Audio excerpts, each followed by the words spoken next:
You're listening to another Geek Pride podcast. Sit back, relax, and put it in your ears.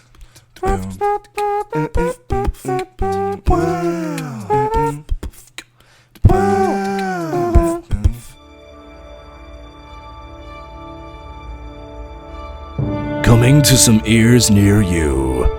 In a world so like this one, you couldn't tell the difference. Geeks and fanatics engage in eternal war for the perfect film pitch. Judged by their peers, and against all odds they cry, "Pitch, please." Hello and welcome to Pitch Please, Geek Pride's semi-regular? Yeah. I guess it'll be regular eventually. Podcast in which we gather three of the finest minds available at short notice to pitch films, games, comics, and whatever else Mike produces from his fever dreams. I'm your host, Callum Tyndall. Joining me today is, as ever, the beardy one, Mr. Mike Orvis. I've asked you to never speak about my fever dreams, thank you, Callum. But Mike, they're too depraved not to share with the world. Myself and the ancient Indian chief have asked you specifically, via Eagle, not to talk about them. So if you could just refrain, thank you. Hello, world. I'm going to sway away from your cultural appropriation there before I get too triggered. And welcome the prodigy with a progeny, Mr. Ben Fee. Oh, that's good. I also have a beard, you know. I mean, he is a beardy one, sure, but I'm also a beardy one. I'll tell you what, next time, Ben, I'll try not to define you by the fact that you have a child, because that's been the theme so far, is you've got a kid. I've got a kid. Yeah, but that's fine. Mike's got a beard. That's fine, though, because Ben doesn't identify himself as someone who has a child, so that makes it okay. Because you know when someone puts, like, proud mummy on Facebook, they're not someone you particularly want to spend any or when great they amount put of their time job with. as full-time mummy. Oh. I mean, that's a noble thing to be doing a full-time mum. Let's not call it, a career. Yeah. Okay, Absolutely. we're on some pretty dodgy territory here. If you support your kids full-time, that is perfect. Fucking I just don't like when you put it under your job description. Yeah. It's not if you're not being paid for it, it's not a job. Yeah. Okay. If anything, it's a calling. It's a calling. Yeah. Like Highlander. And now they're back. They're back with me now. Though, unlike oh my god, that's Highlander, but with full-time mums. Ben, write this down. So, a literal quickening, then. Oh no! Yeah. Do you want to this talk to blacklisted episode? Do you want to tell the nice folks what we're doing today, Cameron? Okay, so today I am having these two not so fine gentlemen pitch me a Black Widow movie. It's the one that is talked about at basically every Marvel press conference where they go, "Hey guys, when you're going to give us that Black Widow solo movie?" Yeah. And they say, "Yeah, we really want to do that." Next question. Excellent. I'm gonna let Callum go. I'm gonna let Ben go first. On account Never that let me go, Mike. We've both spent a lot of time, but Ben settled on a premise extremely early, and there's been a bit of time between the last podcast and this one, and he's like really quite solid. Whereas mine is going to be like I'm going to be fully honest. It's a great premise. It's a great idea. It's the execution of said idea that I don't think I've nailed in really any way. So Ben can go first. That's really nice of you. That's really good. While I drink this I was going to say non-denominational, but it's not a religious soda that I'm drinking. Is it an off-brand soda? It's a non-branded cola derivative. Definitely not. That basically is non-denominational. You've got the House of Pepsi and the noble towers of Coca-Cola. Anyway, Ben, do a pitch at me all over my face, neck, and chest. I'm going to pitch you both down to the ground. So I might burn this episode once we're done. I can imagine the listeners would be a bit trepidatious about a three men talking about a Black Widow pitch after hearing White, that. no less. White, straight men. Hey, don't Speak for yourself. Don't you identify me for me. After hearing that borderline misogynist intro. But we've got it down. I think we're going to be okay. There's a few things that Black Widow can and can't do. I was thinking about it. It's quite a tricky film to pitch, not because she's a woman, but because she's a spy. And most of Marvel films so far, Worrying that you brought that up. that's been the big argument. It's like, we can't have a female female fronted. heroes don't sell. Exactly, which is obviously bollocks. But Yeah. the reason why it's difficult I've found it difficult to pitch a film is because she's a spy, and Marvel's films so far have been very spy heavy. That's kind of been the main genre. I mean, there's only certain things you can do within the spy genre, like running from a corrupt government. That's been done in Winter Soldier. A lot of the other films have covered a lot of the staples of the spy genre. But so I went a bit different way. I've gone for a bit of a murder mystery in my one. So I'll start you off. Picture the scene. So it starts off in a cold, snowy town in Alaska. You've got a housewife at home. She's making breakfast for her child, for her grown-up child. The child gets up, goes to college, whatever. The housewife, she gets her shit together. She gets a big folder, one of those big manila folders of documents, and leaves the house. She's walking down the road. She gets to a bridge. Stops at the bridge, and looking around, she's obviously waiting for someone. Someone says in Russian, "Good morning, Black Widow," and then bang, gunshot. The gunshot we hear is actually of a terrorist rifle. The scene's changed. We're now in the New York Underground, in the subway services. Men in yellow hazmat suits are firing guns into the air. It's AIM, but they're looking more like the classic AIM now. And they've got the move from the Iron Man 3 look of just dudes who go on fire. Now they're looking a bit more classic AIM with the yellow sort of flat-topped hazmat suits. They're firing guns into the air. Black Widow's en route. The handler talking in her ear is saying, "Are you going to be okay with this? We can get the boys there in 15 minutes. You can have backup in 15 minutes. The boys can get there." She's like, "Nah, I got this." We're telling the audience that we're not going to be seeing any of the other characters in this film. We're not going to be seeing Iron Man. We're not going to be seeing Hawkeye. This is a Black Widow solo movie. I feel that any other Avengers in there is just going to draw focus from her. It's going to dilute the film. So Black Widow gets there. She sees the scene. There's terrorists. They're in the underground. She looks at the information she's got in front of her, and she realizes that these terrorists are using the subway to move extremist bombs through New York.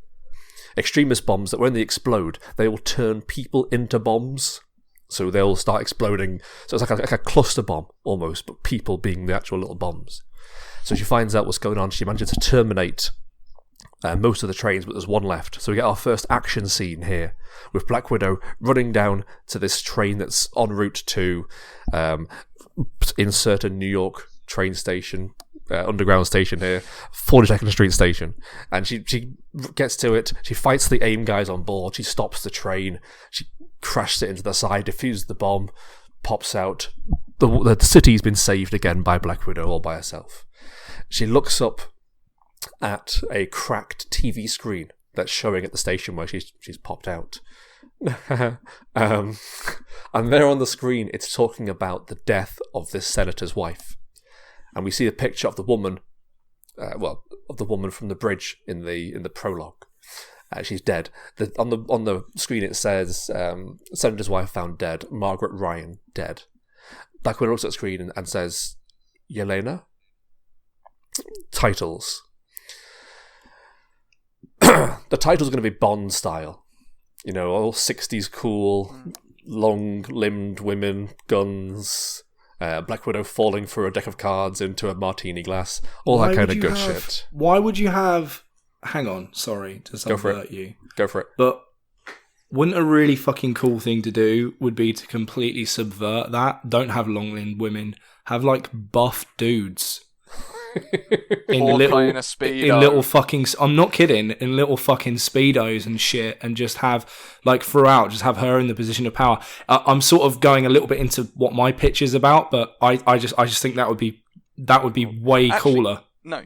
If it's in the current Marvel universe, it shouldn't be, like, sexy dudes in Speedos. It should be a nerdy science dork and a Hulk. Yeah, it's going to be her boyfriends, just massive hulks all over the place. And really, just like the entire screen is filled up with arm from just the Hulk's arm across the screen. You can't even tell what it is; just bulk there. You just want this big green veiny thing. You can't really tell what it is. I mean, it's his arm. We promise you, it's his elbow arm. crease or is it butt crack? We're not entirely sure. Okay, so the next scene we see is going to be it's our first flashback. It's in Siberia in 1989, and we see a red-headed woman in a black PVC outfit. Is it Mary Jane? It's not Mary Jane, unfortunately. She's standing on top of a rooftop. Shit, there's more than one redhead. There's loads of redheads in the Marvel universe, isn't there? So, yeah, she's standing on a rooftop. She says in Russian, target acquired, preparing to resolve mission.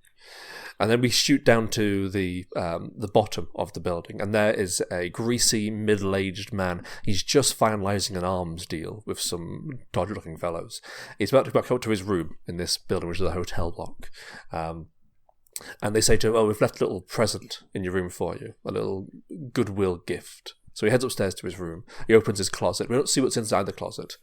We just hear, what have we here, he says in Russian. And smash, the window smashes open, and there's Black Widow. But it's not Scarlett Johansson. It's not ScarJo. It's Julie Delpy. I'm gonna have I think she's the actress. I think that was Julie Delpy, who was in Avengers: Age of Ultron during Black Widow's flashback. There's an older lady there, who's her appears to be her mentor. Yeah, Madame B. Madame B. Well, back in 1989, she was the Black Widow. She goes into the room and sees in the closet there's a little girl, red-haired girl, crying. This little girl is going to be the Black Widow we know today. The little girl says, they said I was his now. They said I was his wife. And Black Widow looks at her and says, well, I guess you're a widow now. So that's that. Yes. And then, Can it have that thing that spy films do with just the single guitar? Twang. I guess you're a Black Widow now. We flash back to the modern day, to the moment. That's a no. But just a quick note as to where this actually appears in the Marvel timeline. Who knows where the Marvel universe is going to be at this point? I'm assuming that Black Widow was still working for some kind of spy organization or some kind of group like the Avengers. So this would take place. This next little bit would take place in her bunk, her cabin where she stays. It's Spartan. There's nothing on the walls. There's no pictures. There's a bed. There's a window. There's a little ensuite shower that she has. She's got nothing else.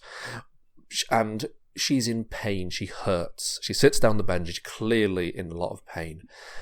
She's been fighting, and she gets in the shower, and her body's just a mass of bruises and scar tissue.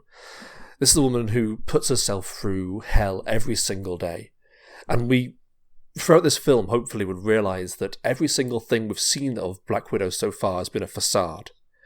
Except for maybe that one bit in Avengers where she pisses herself when Bruce Banner threatens to turn into the Hulk in India at the very beginning of the film. Where he's like, maybe I should get the other guy in here. And she's like, gets the gun out and just absolutely cacks it. That's probably the only time we've seen a real emotion from her. Everything else has been pure spy cover. All this superheroics, that's just a cover. That's not her. That's another role she's playing as part of her spy life. Nick Fury came to her and said, "Do you want to be on this superhero team? We need a a woman with the ability to fight alongside the Avengers, you'll do. I wondered where you were going with that. We need a lady. It's like, we need a woman. The ratings will crash if we don't. I mean, It's all about diversity. We need representation in this team. I mean, that. Can you be black? Can you try? Because his name's Black Widow. I just assumed. No, okay. Motherfucker, I should Black Widow. And so, yes, she sits in the bed and she calls Captain America up. We don't see Cap. We don't hear his voice. We know that she's calling Cap. Cap, I need some time. The Captain America character, that could be anyone, whoever is sort of on her team at this point. If Cap's dead, it's not going to be Cap. If it's Nick Fury's around, it'll be him. Whoever her immediate superior is that we know in the comic, in the sort of movie lore. Well, hang on. Are we? What's the year? Sorry. The year. I mean, if it's this year, I mean, like where in the Marvel? Oh, so it's like now in the Marvel timeline. Yeah, so it's going to be present. It's going to be period. It's going to be when the film is set, is released. That'll be the way it's set.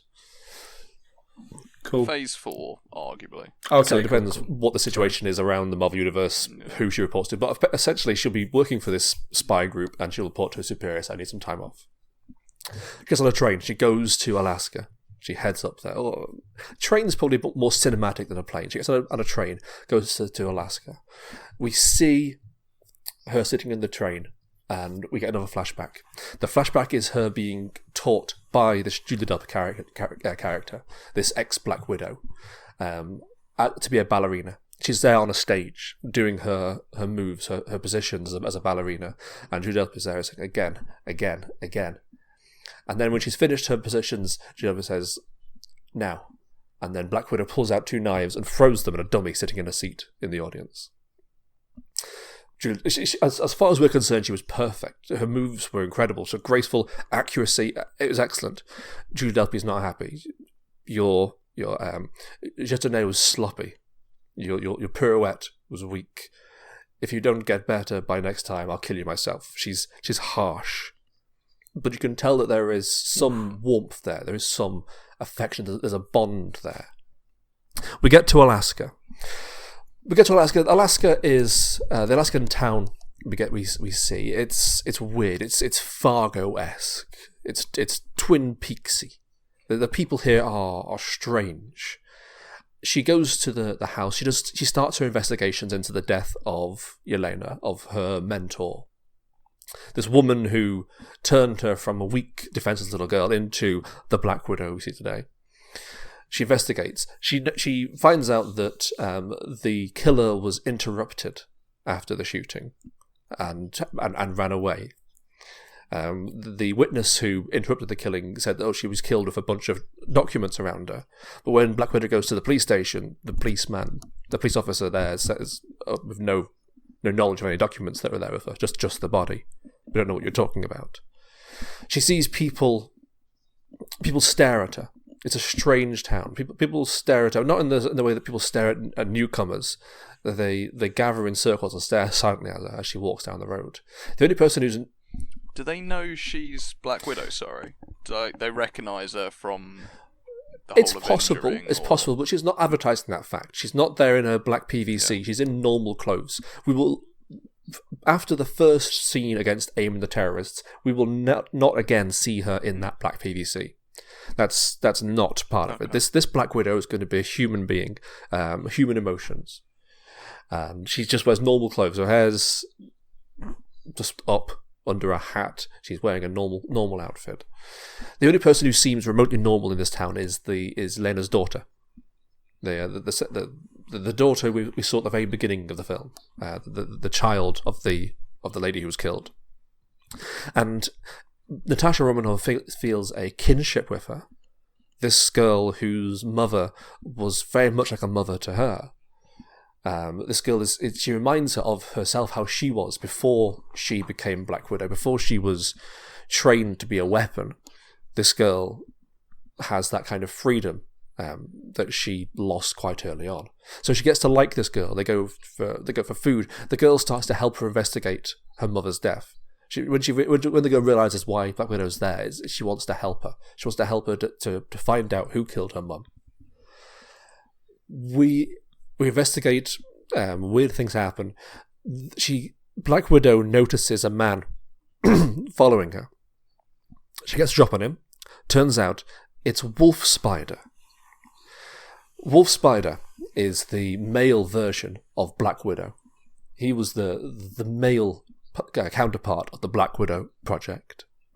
Played by Josh Holloway, ladies and gentlemen. Josh Holloway. Hey. Josh Holloway. We get a flashback now. We get a flashback of Wolf Spider and Black Widow on a mission together. Well, they're together, but they are not working the same mission. Just happen to be in the same place at the same time. They're at a ball for a rich businessman, and they're both with different people. Black Widow is with an elderly rich gent, and Wolf Spider is with a middle-aged spinstress.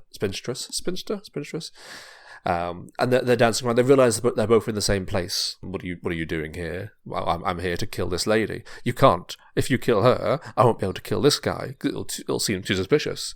He says, well, no matter. I'm going to kill mine first. So he gets out there. They're there dancing around. They're competing as to who can complete their mission first. They both try and kill their intended target, but they both manage to stop each other.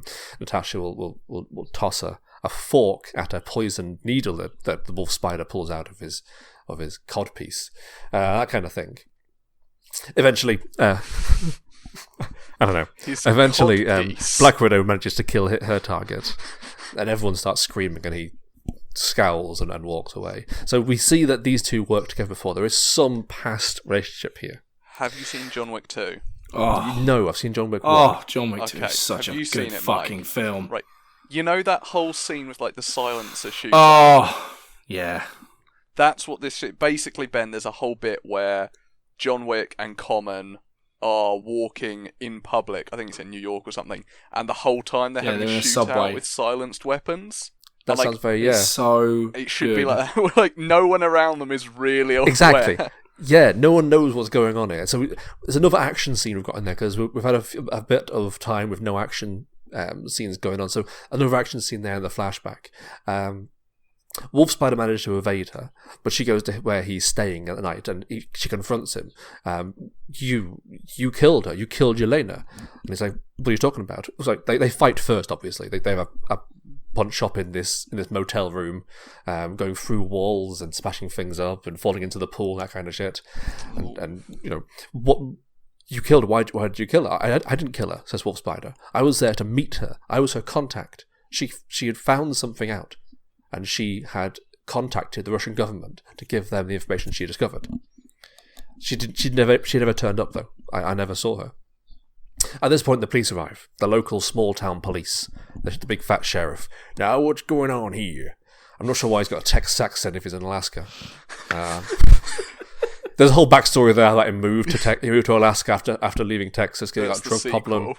Yeah, it's just about this one Texas guy. Maybe on the Blu-ray disc, we can have this little extended scene. So yeah, and Josh Holloway goes, "It's okay, gentlemen. Just a misunderstanding."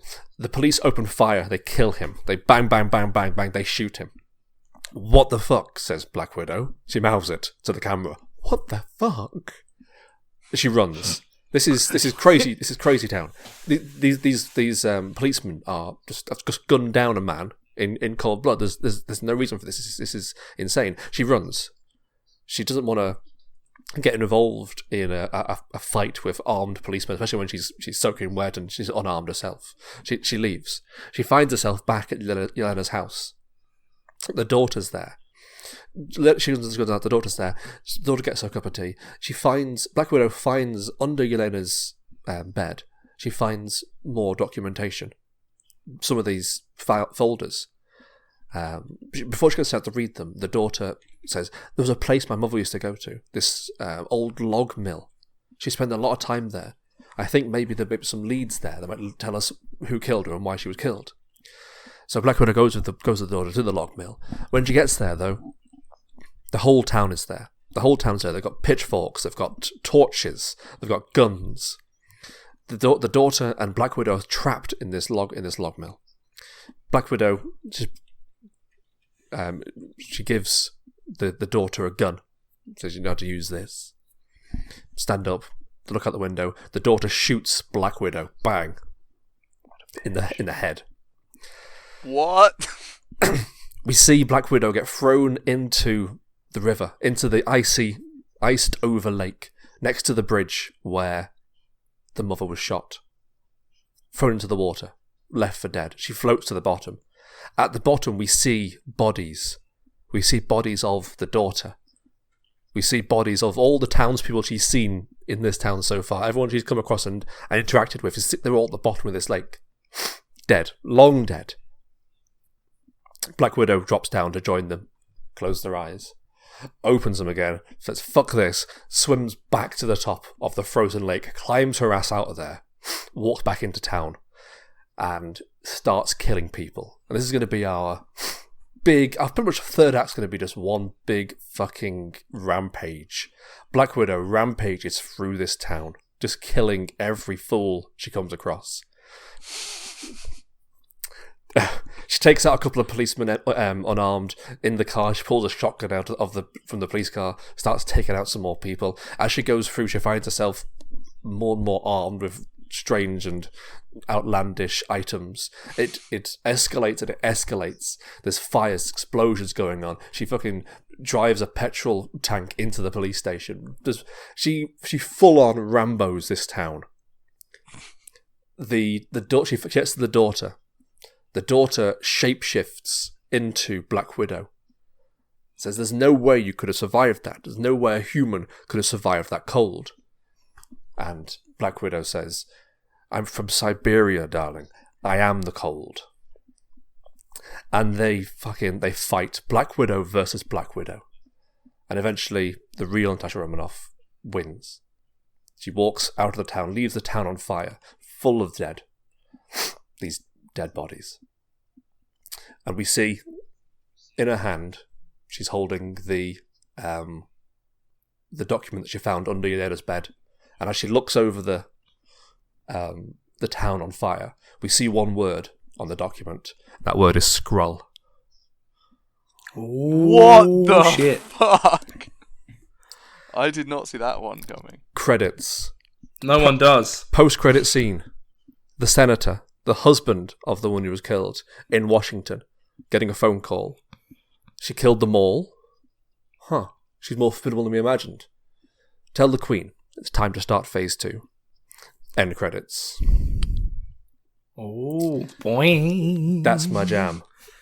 That's nice. That's very nice. I'll be honest, when you started with like Black Widow solo murder mystery, did not see it as set up for Secret Wars. Right? Though I will say, as much as it led into a nice cold pun, when the Skrull shapeshifter girl went, how could you survive the cold? I personally would have been thinking, how did you survive me shooting you in the head? Would have been more of my medical wondering. Oh, I like that. Yeah, okay. Yeah, Mike. Impress me. that was really good. Do you feel like shit? Cheers, man. Do you kind of feel like you suck?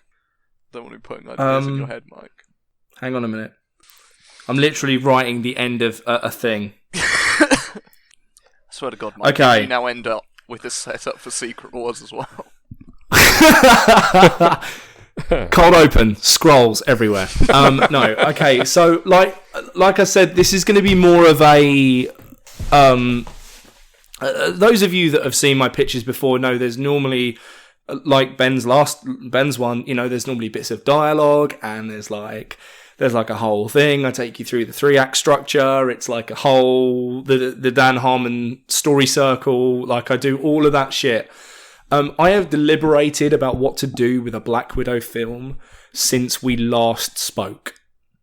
And I've gone through about 5 different types of film. I actually thought of a spy film, from a she's older than you'd imagine she is, and gone back to Nick Fury and the Howling Commandos. There's been a lot, but what I've settled on is more of a kind of a collection of ideas. So I'm going to pitch it to you in much the same way that like Michael Bay pitches a film, in that money, explosions, money, cars. Okay, so Yeah, so excuse the weakness, and the story might evolve while I'm talking about it, but I've got the bare bones that I've just had to write down because it's been in my head, but I wanted to make sure that I've actually got it in front of me. So this would be called Black Widow Memoirs. Okay, and it would kind of be like a clip show, but a movie. And when I say that, I'll explain. So are you guys familiar with Resident Evil 4? And there is a reason why I'm asking you this. Vaguely. Not Okay, really. Ben? Okay, so Resident Evil 4 was one of my favourite games of all time. And it follows Leon Kennedy, the star of Resident Evil 2, going about a village, killing almost zombies. But anyway, when you complete the game, there's Ava, who was also in Resident Evil 2, and she's kind of the Black Widow of the Resident Evil series. You do her DLC, and her DLC is really, really interesting because it kind of shows you that throughout the entirety of Leon's mission, whenever something lucky has happened or whenever something is just kind of worked out for him, every single time that was Ava. So what I wanted this to be, the premise of this is that the cold open is she's been captured by Hydra, and she's on the floor and she's chained up against a wall, and one of the Hydra agents comes over and he's like, well, not so, like he's kind of saying, got nothing to say. Normally there's a quip at this point. We left out the chair this time, referencing back to Avengers. Yeah. And she's like, I've got nothing to say to you. And then they leave, and she kind of hits like a dictaphone kind of thing about her person. I don't know where that could be, in her ear or anywhere. And she just starts doing a memoir, and it sounds like a last will and testament. It sounds like she's telling her story so that someone knows what went on. And what proceeds, and I'm going to just hit a couple of the beats that I've written here. This isn't going to be a long pitch at all, but I'm going to hit a couple of the beats. But basically, you find out that Black Widow has kind of been the reason behind the Avengers' success this whole time. You're going to see some of the Black Ops that she's been running. You're going to see some of the things she was doing behind the scenes. And you're kind of going to realise how much of a complete and utter badass she is. The way that the film's going to be shot and the action scenes are going to be very much in the vein of John Wick and The Raid and things like that. So I'm just going to... What's that? Just excited because you said John Wick. Oh, honestly, yeah. John Wick and John Wick 2 together are the perfect film. So she's actually the first person... The first opening, and I haven't stole this from you, Ben. She's like somewhere cold. It's somewhere cold. Sort of in the Arctic, probably wherever the fuck they found Captain America. Spoilers, because that's what I'm about to tell you. But basically, this whole scene, this snippet, this memory, this flashback is kind of shot like The Thing. So you're seeing everyone's reaction to whatever this is, and you're starting to think, oh fuck, what is this? Where's Black Widow? What's going on? And it turns out that Black Widow's broken into this facility. And she's taking motherfuckers out. But you don't realise that until like 5 minutes has passed. You basically think you're watching another film because it's like this horror suspense thing. And they think it's a creature. And they've several times they've used a flamethrower. And you're like, what the fuck is going on? And you find out it's Black Widow. And she basically finds this little thing on an old computer. Like the computer from, was it Civil War? No, Winter Soldier. Kind of like one of those computers. Yeah. But not the dude living on a computer, just one of those old computers, and it's got this temperature reading. It was like there was a slight fluctuation in 1960 whenever. So she goes out and she starts like ice picking at it, and she sees the shield, like the old fashioned shield, the one that he had in like World War II, that kind of one that looks like a shield as opposed to like the round thing. And then she calls Nick Fury. She's like, I found him. And then you're back into Hydra. and the present day, and more stuff happens, and you get a little snippet of maybe some training that she's used. She uses her shoe to like kill one of the guards, and they're like, what the fuck? This woman's a killing machine. So then they take her shoes off her, and you go back to another flashback. Now this is a really cool beat in my opinion, and if it's too cheesy, then fine, like for you. But I think this is fucking cool, and I think on the screen this would look incredible. So there's a goon, right? There's a thug. He's got some kind of thing, and he's just chilling out. It's like an apartment block. It's the middle of like Manhattan or whatever. Hell's Kitchen, maybe even. Oh my God, you know, if you want to tie it in. No, Daredevil doesn't show up. But this guy's watching a nature documentary, and it's David Attenborough, and it's about a spider. Mike, you cannot just find excuses to put David Attenborough in the Marvel universe. Yes, I can. And David starts. He's like, "This is the Black Widow spider." Blah, blah, blah. And you just hear like all these things. He's like, "It's ferocious in its tenacity," and blah blah blah. And she is just taking motherfuckers out. And this is filmed kind of like the panels from The Dark Knight Returns when he's taking out the cops. So it's like it's dark, and again, what I want is this like when the Black Widow fucking wants to be, she's terrifying, and she's taking out all these guys silently, and you just see a lot of flippy acrobatic kind of sneaky stuff, and it ends with, you know, David Attenborough sort of going, you know, and when she strikes, it's painful and you die, but like David Attenborough would, not like my weird approximation. And she kills the guy, and he's got a key, and then she gets there's like so this is like the ground floor of an apartment, and kind of like in John Wick, she gets this sledgehammer, she starts hitting at this concrete, and there's a safe, and in the safe she uses this guy's key, and it's got like a map and plans of the Tesseract and where it can be found. And so she extracts that, and then we go back, and she's in the room again, and it's like, it's crazy. She's fucking, you know, it's all like they're like trying to deny her food, and it's escalating every time. They're kind of taking away any available means she's got to kill them. And then we go to the Winter Soldier. Winter Soldier was before Ultron, wasn't it? Yes, it was, yes. Yeah, okay. So Winter Soldier, you know, S.H.I.E.L.D.'s been disbanded, they're on the run. And she goes to some swanky bar, and she's in a dress, and she sits down, and she's at the bar, and she's talking to the waiter, or the barman, sorry. The waiter comes over with a martini, and she looks at him, and he says, from the gentleman over there. And look over. Now, I don't care who the fuck you get, but you have to get some guy who played James Bond. Oh. Okay. For this incredible cameo. Right. Now, you never call him that, but he buys her a drink, right? She walks over, puts the drink down. She's like, thanks, but no thanks. And for the sake of the impression, it's Connery, but obviously it wouldn't be. Like, do you know who I am? And she's like, I don't care who you are. And he's like, the names, and she's like, I don't care. It's definitely Brosnan. Away. It's definitely all right, yeah, Brosnan. All right, Brosnan, yeah, Pierce Brosnan. He's like, well, the names, and she's like, I don't care. I've got no time for this.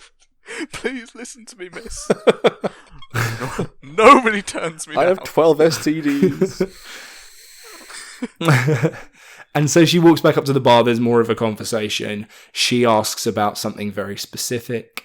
In regards to certain stones, and he's like, and the waiter's like, the barman's saying like, you're after the stones, and she's like, I could be, might just be looking for information. Cue everyone, the waiters, everyone that isn't James Bond pulls out a gun, and she's like, okay, this is how it's going down. She looks over to the seat where James Bond is. He's not there anymore. Like, he's fucking scarred. Right? He's fucking run, tail between his legs. You just, like, see maybe the door flap or something. and then proceeds to kick the living shit out of everyone in that, a la John Wick. You know, she's taking guns off people, she's fucking head popping. You've got all the kind of the 3-gun technique that's actually used. You know, it's got it close to her chest, and we're trying to make it as accurate as it could be while still being incredibly badass. Think the scene from Kingsman Secret Service when Colin Firth goes like fucking crazy in the church. Yeah, so we're thinking that. Okay, maybe something comes on in the jukebox that's incredible. Like, let's go fucking full cheese. Something like Sisters Are Doing It For Themselves, or something fucking like. Can you imagine? Like how fucking it's raining men. And you get the intro bit as everyone starts looking shifty. Yeah, or even go something like that fucking Beyonce track, "Girls, We Run This Mother." You know, something like some kind of like cool feminist anthem that's like kick ass, like Cherry Bomb maybe. But I mean, it's already been used in the Marvel universe, so maybe not. Anyway, so like she she kicks the ass out of all of them, and then walks out. And she'll say, like, you know, sometimes the missions are fun, or sometimes my job is fun, and because everything like starts with sometimes my job is blah blah blah blah blah, and then so sometimes my job is fun, and she kicks the ass of these guys. She gets given a meal, and she manages to make one of the guards look away. However, the hell she does, and she breaks a bit of the fork off, and is able to like piss about with her chains a little bit, and you start to see that. She goes back and you get another flashback, sorry, and the Ultron puppet walks away after first appearing in front of the Avengers, and she instantly goes into like chase down mode, and then you see where he goes just before he hits the ocean to travel to wherever the fuck that place was that they went, that like it's never mentioned again. That fake Eastern European country, wherever that was. Sarkovia, yeah. So he's about to go into, and they have like this showdown, they have this conversation. And these conversations are important. Like, there's always seems to be a moment where she has an encounter with someone, like from Hydra, or she has an encounter with Ultron, and she's trying to talk to him. She's like, Tony created you, Tony loved you. You know, you don't want to do this. And he's like, surely you of all people would know what it's like to be a puppet. And she's like, I'm not a puppet. I chose this life. You know, there's this big kind of, you get a lot more about who she is, because she feels that she can open up because it's just a robot. Yeah. And she's fairly confident that she's going to kill him. So it doesn't matter if he knows about her. So you cut back and she's refusing meals, and she's maybe killed another guy in some other ingenious way, and she gets put into solitary. What they don't know is that behind her ear, or maybe even in her flesh, like she's pushed that bit of that fork in her flesh, and she pulls it out from like under her wrist, or from like fucking wherever, behind her neck or whatever. And she starts fiddling with the chains again. Then we have a really cool thing about Spider-Man. In Civil War, she actually finds Spider-Man first, so just before the events of Civil War, because she can see that things are going south between Tony and I've literally forgotten Captain America's name. Clive Rogers. Steve, of all people. Clive Rogers, accountant. Yeah, so she actually tracks down Spider-Man first, and you know that footage that's on YouTube of Spider-Man that Tony Stark sees. Mm-hmm. You know, he's got the footage of Spider-Man, doesn't he? Yeah. Yeah. Well, she's the one that took it because she wanted to get his attention. Because she's a Vine star. No. Because she wants to get Spider-Man's attention. So they have a confrontation on a rooftop, and he's like, "So who are you?" She's like, "I'm the Black Widow," and he's like, "Spider's kind of my thing." You know, there's kind of a jokey kind of bit about it, and she's. You see kind of more of the maternal side of her come out. She's just like, look, something's happening and I want you to stay out of it because, you know, you don't want to be picking sides. The power you've got is incredible, and there will be a time when we're going to need you.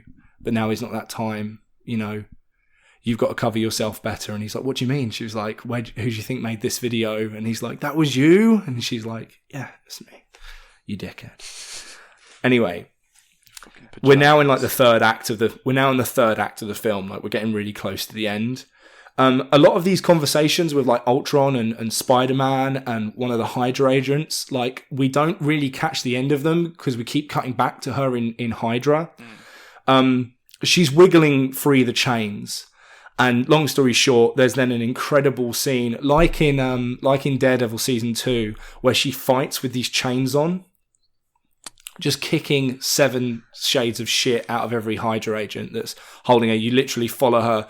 It's almost like done in a one-er, the whole fight scene. And she's just like fucking killing all these guys and yeah. And then one guy's like, how does she? And she's like, I learned from a guy who's good with chains and taught me how to ride bikes. And yes, I'm talking about Ghost Rider. Seriously?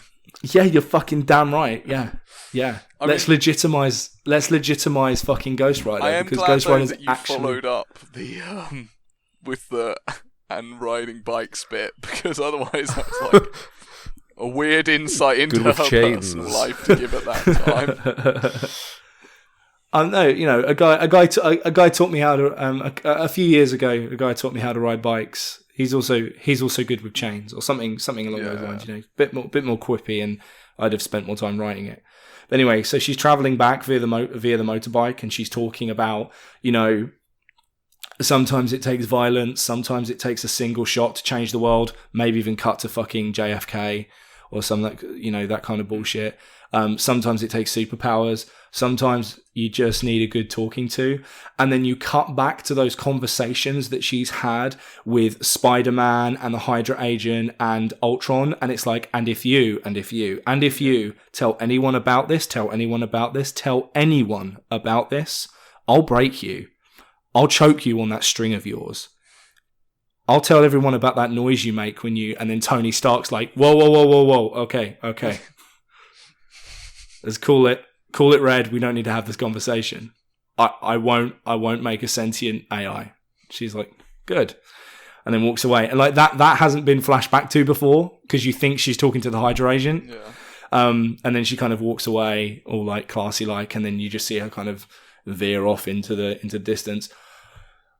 I kind of want a post-credit scene with Stan Lee and Richard Attenborough, but I don't know how that would work. But I like the idea that, like, Richard Attenborough's talking over something, and then Stan Lee comes in, he's like, no one wants to hear an old man going on about stuff that isn't relevant anymore. Or something like that, you know, really like weird self-referencing thing. And then Black Widow's tied in somehow. But I just like that idea. Maybe get Patrick Stewart as well. And Ian McKellen. Really stuff in every possible cameo at the end. Yeah. Like, what was that? What was that? And he's like, nothing, old friend. Come on, let's go. Or something like that. But anyway, that's my really shoddy as fuck attempt to pitch a Black Widow, like, anthology, memoir, flashback clip show kind of movie. I think it's got legs. I just don't think I've fleshed it out enough. And I'm sorry to the listeners who are probably screaming at me right now. Oh no, what I find really interesting, actually, to just sort of go over some of the bits before I go into is the fact that both of you, in different ways, used Black Widow, who has been very much a human character. She's not quite as grounding as Hawkeye, but very like, I'm stuck in this crazy world and this is all crazy. And both of you used her as the vehicle for a lot of the bigger mythology, which I really like, because honestly, if you can work mythology into a film, I'm just suckered. But I think in Ben's, what I liked was that it operated really well as a solo film that would be really different. Well, actually, I mean, both of them would be really different to what we've seen before, but it's, stylistically very different. But then ends with that. I mean, the fact that it's a setup for Secret Wars is amazing.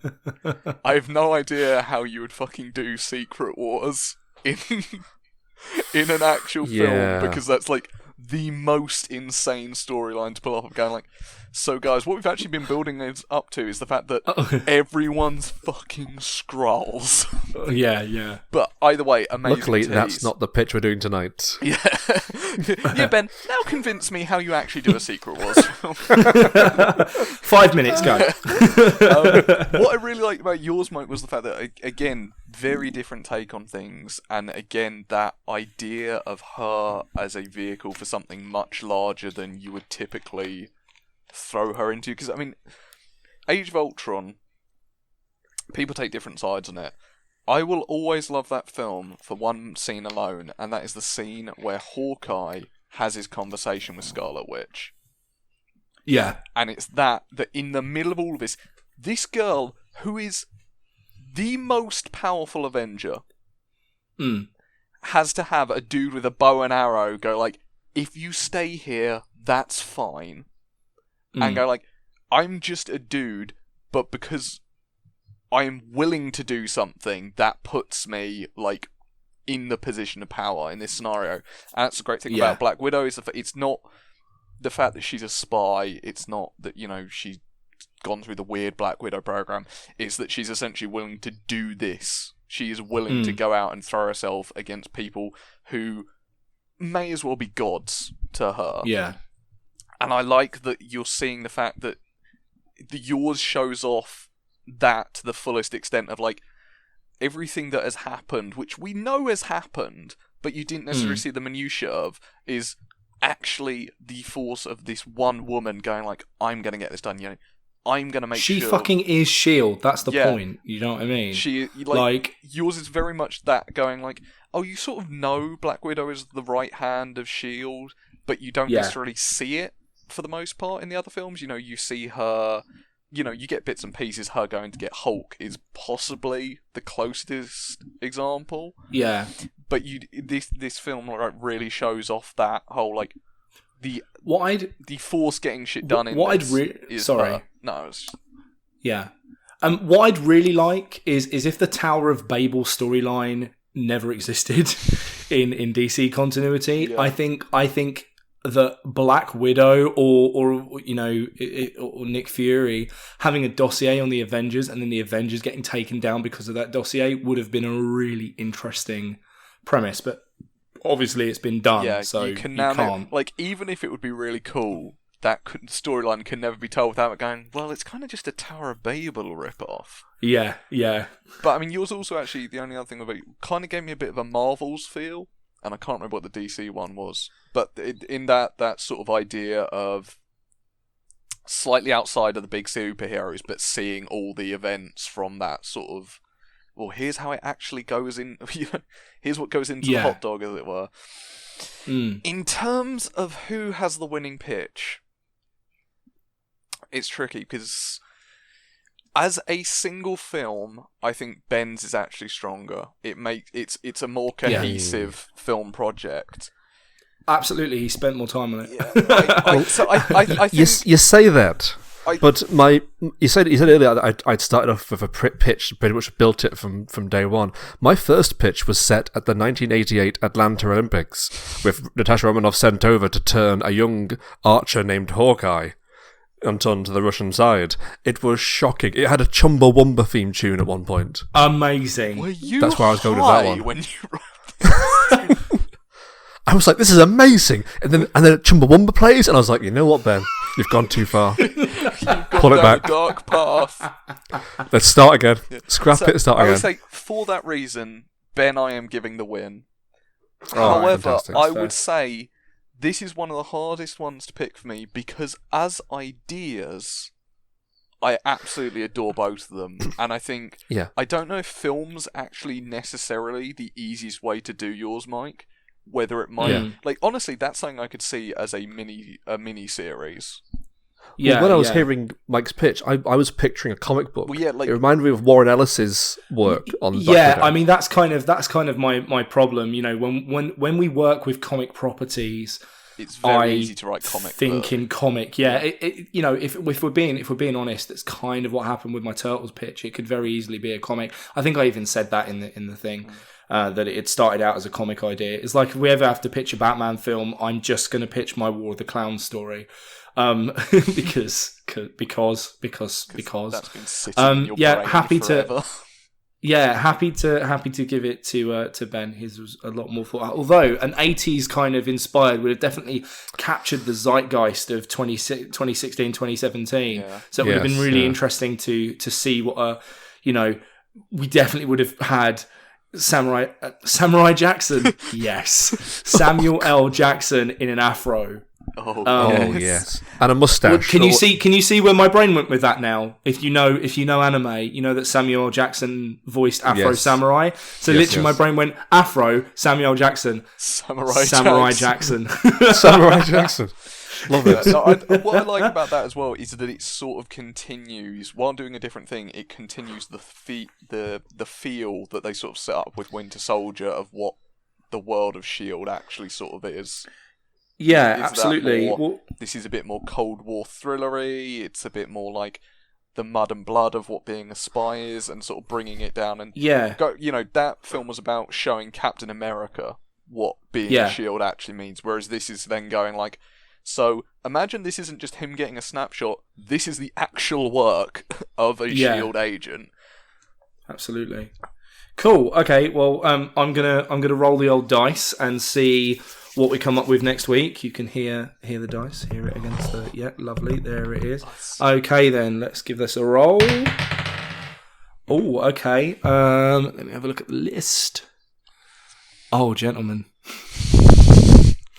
Oh, gentlemen. You're so nasty. Seeing as I've got a host next week, you two are being given the task of Pac-Man, the film. That most natural of adaptations. That's incredible. Excellent. Well, Callum, do you want to see them off? Yeah. Ladies and gentlemen, thank you very much for listening. Let us know which of my fellow podcasters is the Skrull. Oh my god, you're such a natural, aren't you? You're a natural talent. When you start a sentence and then you quickly realise that you did not know how that was going to end. Yeah, that was called most of my pitch, Callum. It's like, I know this was going somewhere. I believe Callum would like you to let us know which of us you think is a Skrull. Yeah. You can let us know on Twitter. I'm at the dark _... No, I'm not. I'm the _dark _Mike. Mike. Callum is at... Are you C Tyndall? Yes, 94 on the end of that. C Tyndall 94. Ben, what are you on the Twitters? I'm on Giant Fluffy Cocks on Twitter. You haven't got a... That's so believable that I'm like, I don't know if he's fucking with me or not. I'll give you a follow. Or you can find us all at Geek Pride 1 on Twitter, because we can't pay someone to give us the original Twitter handle.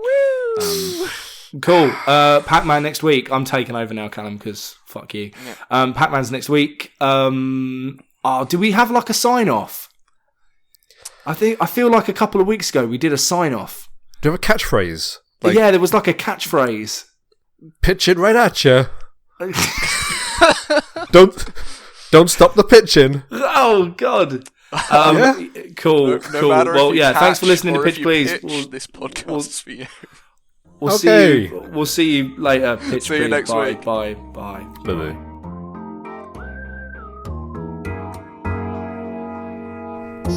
Hello, this is Ben Fee, and that was another episode of Pitch Please. If you enjoyed the episode, please send us an email at content@geek-pride.co.uk and making sure to include the words Pitch Please in the subject heading. Please send us emails, please. Matt Geary has promised to fire us if we don't get any emails, or maybe set fire to us. He's always very drunk when he leaves those voicemails. Either way, get in touch, let us know how you feel. And see you again next week.